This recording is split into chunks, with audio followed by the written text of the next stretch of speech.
buenas. Entonces, el día de hoy quisiera enseñarles este nuevo tema que son los elementos esenciales para las plantas superiores. Los elementos esenciales para las plantas superiores.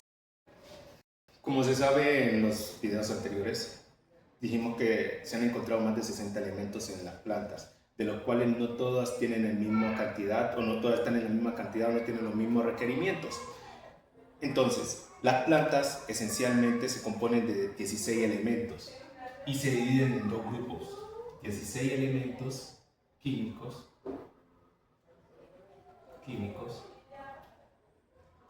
divididos en dos grupos: elementos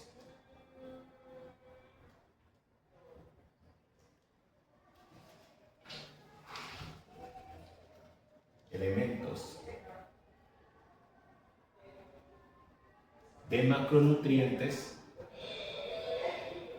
y elementos de micronutrientes.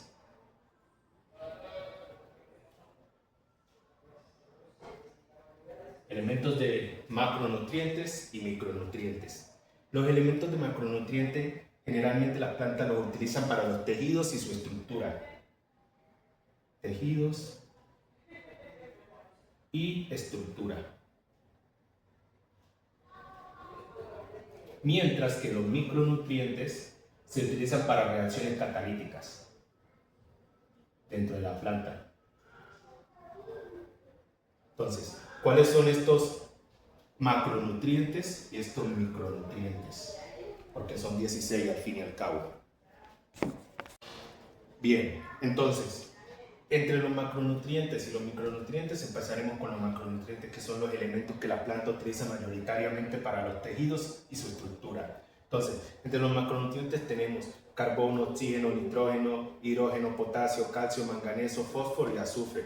Mientras que en los micronutrientes que la planta utiliza o necesita para su proceso catalítico, tenemos lo que es el cloro, el boro, el hierro, el manganeso, el zinc, el cobre y el molibdeno. Ahora bien, estos macro y micronutrientes esenciales que se encuentran aquí no son exclusivos de la planta. Recordemos que pues, en videos anteriores hablé acerca de que de donde crece la planta también puede obtener otros nutrientes. Es decir, hay plantas o hay procesos en donde la planta o las plantas se han encontrado con aluminio,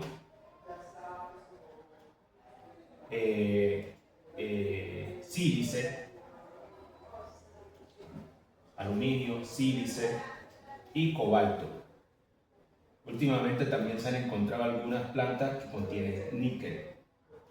Entonces, en donde crece la planta también es importante. Por ejemplo, hay plantas que crecen en el desierto que contienen una proporción mayor de sílice comparado con otros micronutrientes que se encuentran aquí. Luego hay plantas que en tierras donde se encuentran con mayor cantidad de aluminio tienen un porcentaje de aluminio mucho mayor que otros elementos que se encuentran aquí. Entonces, dependiendo del terreno donde la planta crezca, sí mismo se van a encontrar más o menos una cantidad de nutrientes o diferentes macronutrientes o nutrientes esenciales. Ahora bien, estos elementos químicos que se encuentran aquí no son esenciales directamente para la planta, es decir, pueden encontrarse, como ya descubrimos anteriormente, que son 60 elementos químicos los que se han encontrado entre las plantas.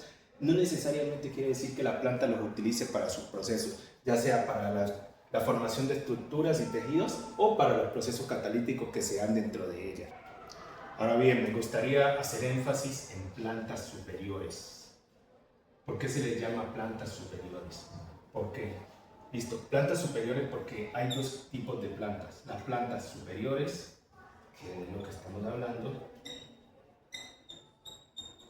y las plantas inferiores.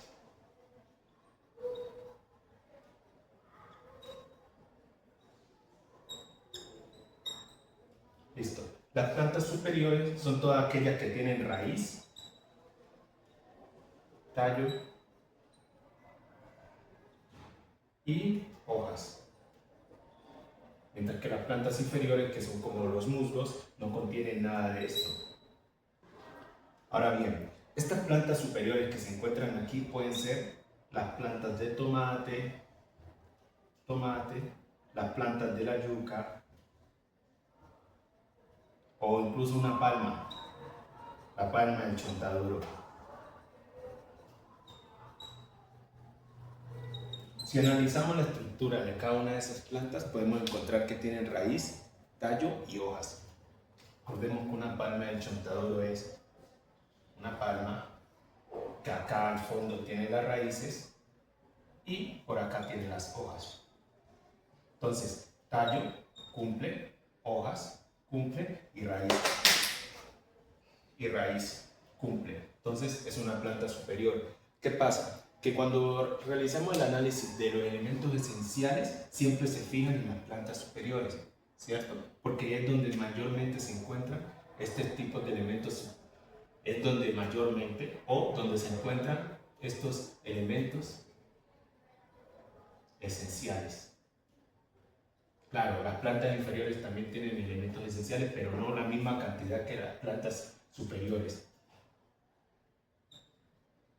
Entonces, el título de elementos esenciales para las plantas superiores es por la cantidad de elementos que se pueden encontrar dentro de ella, además de que las plantas superiores, en la mayoría de los casos, nosotros utilizamos para la obtención de los alimentos. Y entonces, ya sabemos que las plantas superiores requieren de 16 elementos químicos esenciales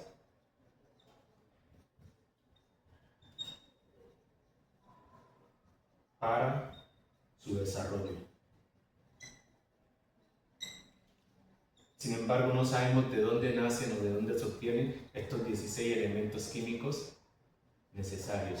Bien, en geología, en geología como tal, el suelo está compuesto de diversas capas, ¿cierto? Bueno, no el suelo, la tierra está compuesta de diversas capas, donde en la corteza como tal se encuentra el suelo, ¿cierto? Dentro de este suelo hay una composición de otros tipos de suelo, no sé muy bien este tema de profundidad de geología, pero dentro de este suelo se encuentra lo que es la roca madre. La roca madre es donde se encuentran estos elementos químicos, en su mayoría donde la planta lo obtiene, ¿cierto? Ahora bien, ¿cómo esta roca madre, que es una roca sólida, puede desprender los elementos químicos? Bien, en procesos que han durado millones de años para los humanos, la roca madre se ha meteorizado, es decir, que se ha fragmentado hasta desprender los elementos que las plantas necesitan. Claramente, en la actualidad existen muchas formas de obtención también de estos elementos, como lo son los abonos, los aportes eólicos, porque el aire también contiene estos elementos químicos, y también la precipitación, es decir, cuando llueve, estos elementos químicos tienden a subir y también a bajar, como es el caso del azufre y el nitrógeno, que este es un proceso ya microbiológico. Entonces, ya sabemos que las plantas superiores obtienen a través de la roca madre estos elementos químicos. Sin embargo, la roca madre no es el único que aporta, que es el más importante, pero no es el único que aporta estos elementos químicos, porque los abonos, que se dan a través de procesos químicos en su mayoría, los aportes eólicos, que es a través del aire, y también las precipitaciones, ejercen un aporte de elementos químicos. Sin embargo, hay que dejar claro algo. Cuando la roca madre que está aquí se fragmenta en diversas rocas, en diversas piedras que están aquí, soltando todos estos elementos químicos, no todo lo que se fragmenta,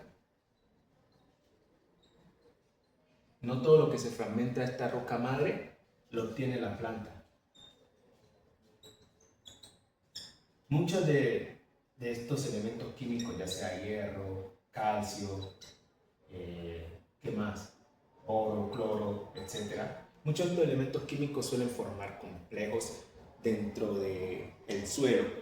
Esto es algo que pues muchas veces la gente no entiende al momento de realizar estos abonos orgánicos, porque sí, está chévere realizar estos abonos orgánicos porque te aportan el NPK, nitrógeno, fósforo y potasio.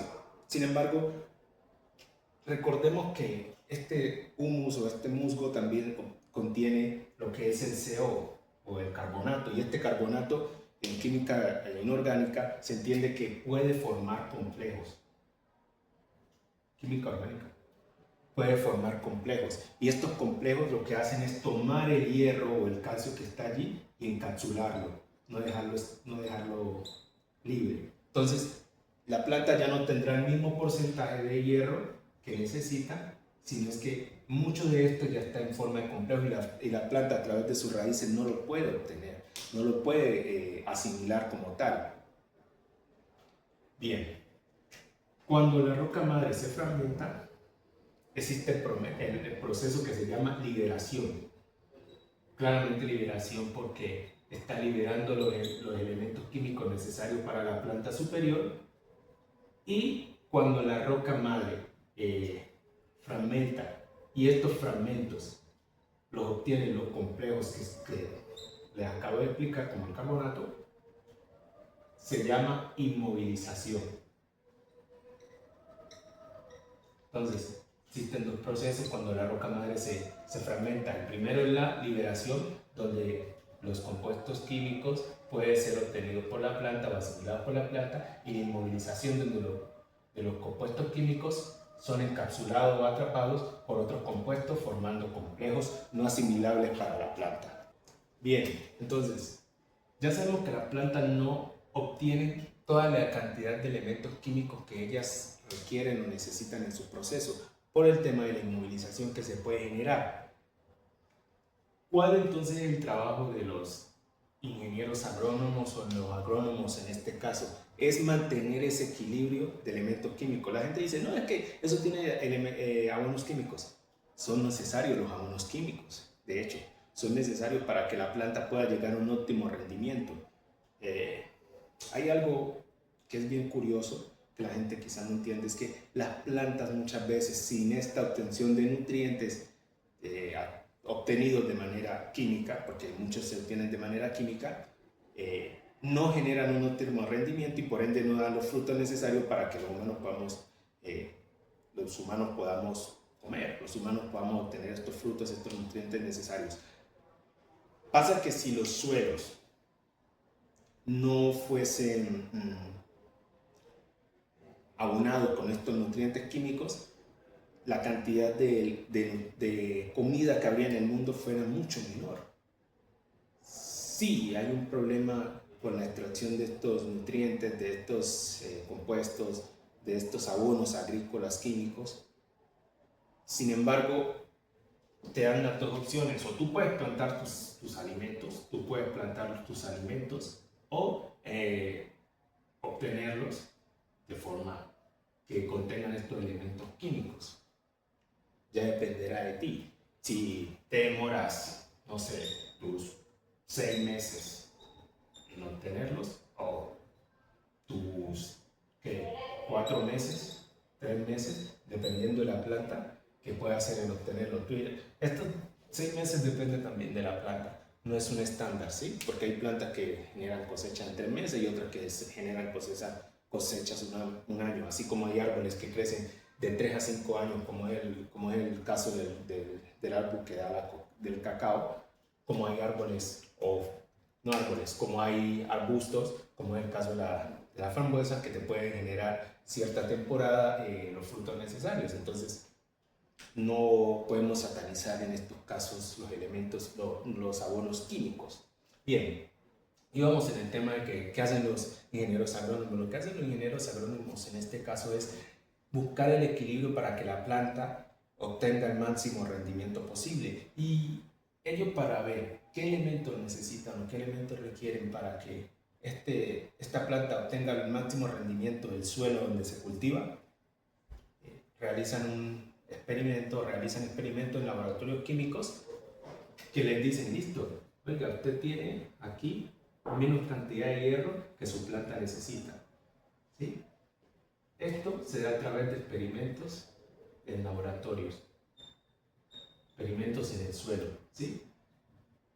Gracias a esos experimentos ellos pueden determinar qué tipo de elementos o qué cantidad de nutrientes la planta necesita, porque si empezamos a adicionar, no es que la planta necesita calcio, ya sea por fisiología de la misma planta, no es que la planta necesita calcio, sí, pero qué cantidad de calcio. Tú no puedes adicionar calcio porque sí o porque no, porque claramente le vas a dar un lujo de nutrientes, y ese lujo de nutrientes luego la planta empieza a absorberlo. Cuando vengas a ver, tienes un exceso de calcio en la planta y la planta que no necesitaba, y por ende no dio los frutos que tú requerías en su momento. Entonces hay que tener muy en cuenta eso. En la próxima ocasión voy a hablar acerca de estos experimentos, no experimentos, de estos ensayos que se realizan en los suelos, y les voy a traer un ensayo para que vean cómo se realiza y cuáles son las formas que se realizan. Entonces, eso era todo y gracias.